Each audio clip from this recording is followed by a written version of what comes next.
Bonjour à tous, on continue à se préparer à Shavuot, à recevoir la Torah, aujourd'hui, juste avant Shabbat. Alors aujourd'hui, 34e jour du Homer, ça y est, l'Ag Baomer est passé, on sort de la période de deuil et on rentre vraiment dans la période de joie pour se préparer à recevoir la Torah dans la joie Bezat Hashem. Alors aujourd'hui, un enseignement de toujours des Pirkei Avot, nous disent nos sages, Ben Bagbag, le fils de Bagbag, nous dit la chose suivante, à fort bas, vers fort bas, retourne là et fais la tournée, car tout s'y trouve. Alors pourquoi je dois faire tourner? Qu'est-ce que je dois faire tourner? Évidemment la Torah. Pourquoi est-ce que je devrais faire tourner là, cette pauvre Torah? Peut-être à Simchat Torah pour danser avec, mais sinon pourquoi je devrais la faire tourner?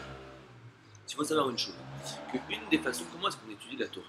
On pourrait croire qu'une yeshiva, un endroit où on étudie la Torah, c'est une grande bibliothèque très calme avec des gens qui sont concentrés sur le livre. Eh bien non. Pour les gens qui n'ont pas eu la chance d'être une yeshiva, je vous dis comment c'est une yeshiva. Il y a plein de gens, certains assis, certains debout, et les gens étudient par deux, toujours, et ça hurle. Ça hurle, et il y a du bruit, et ça hurle, ça hurle, ça hurle. Pourquoi?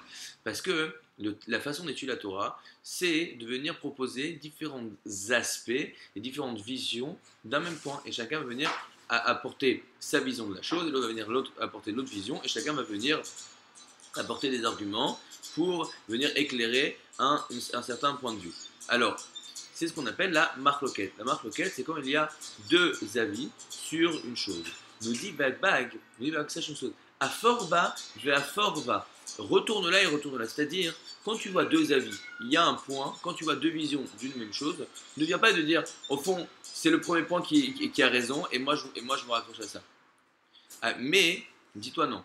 À fort bas et à fort bas. Retourne là et retourne là. Prends le temps, investis le temps d'arriver à comprendre les différents points de vue. Regarde là dans un sens, puis regarde là dans l'autre sens, et encore dans un autre sens, et encore dans un autre sens, car tout est dedans. C'est-à-dire quoi, tout est dedans?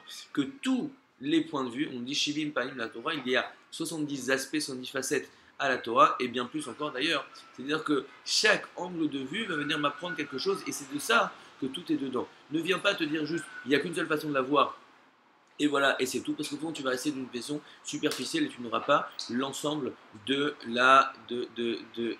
l'image. Il faut savoir déjà une chose, que disent nos maîtres que les 24 000 élèves de Rabbi Akiva, qui sont morts pendant la période là, jusqu'à l'Ag Baomer, sont morts pourquoi? Parce qu'ils ne se respectaient pas les uns les autres.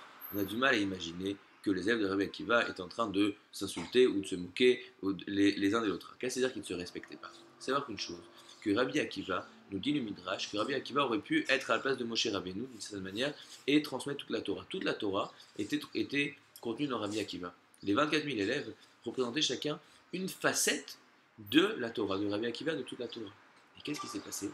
Chacun, c'est pas qu'il se moquait de son ami, mais chaque personne disait, ok, lui il a son point de vue, mais au fond, d'accord, c'est bien, mais au fond son point de vue n'est pas essentiel.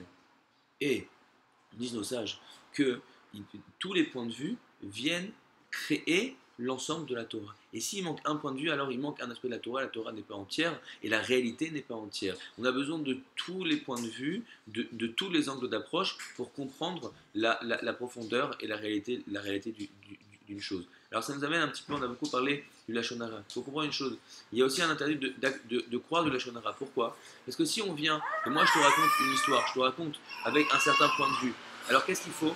Il faut savoir prendre l'effort de dire, mais attends, ça c'est un point de vue, il y a peut-être un autre point de vue, et peut-être qu'il y en a encore plein de points de vue, et peut-être que, en fait, l'histoire est beaucoup plus complexe que ce qu'il est en train de me raconter. Et en fait, peut-être que la personne a fait n'est pas si mal. Et donc, je ne peux pas croire quelque chose de négatif alors que j'ai peut-être pas vu tous les points de vue. Pour savoir, pour se relationner par rapport à la vie, pour se relationner par rapport à son prochain, pour se relationner par rapport à l'étude, il faut prendre le temps de réfléchir à tous les points de vue, à tous les angles d'approche. Shabbat Shalom, et vous attachez, vous m'avez dit de recevoir la Torah de façon entière.